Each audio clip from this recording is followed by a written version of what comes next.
morning, viewers. Welcome to my brief devotion titled Fresh Bread.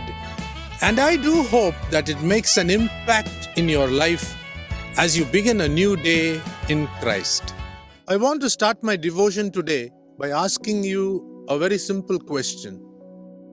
What do we learn from the story of Ruth, a Gentile woman whom God inducted into the Jewish genealogy of Jesus Christ? In the very first verse, the narrative teaches us that this event took place in the days when the judges ruled. Read the book of Ruth, chapter 1, verse 1.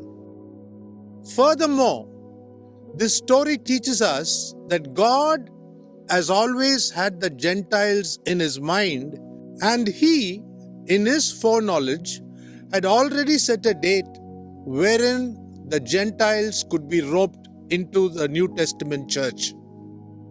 We find in the church that God, who poured the Holy Spirit on the Jewish crowd in Acts chapter 2, is seen pouring out his Holy Spirit on the Gentile audience too in Acts chapter 10. This happens in the house of Cornelius.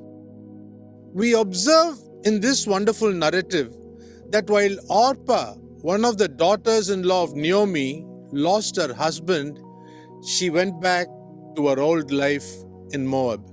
Ruth, the second daughter-in-law, believed in her unseen Redeemer to march forward with Naomi to the little town of Bethlehem. There are 4 chapters in this book, and the very first chapter deals with the tears of 3 women widowed in Moab. The first chapter, therefore, can be called the chapter of weeping.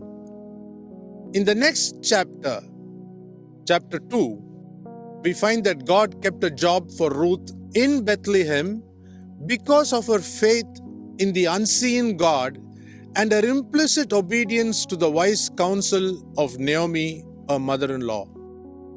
Hence, chapter 2 can be called the chapter of working.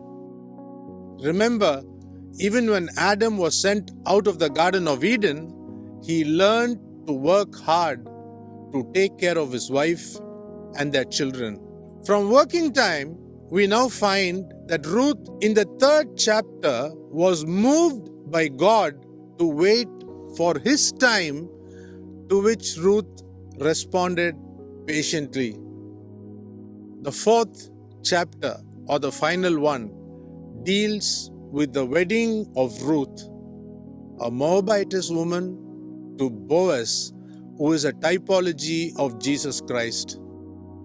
Most of our lives today are centered around these 4 seasons.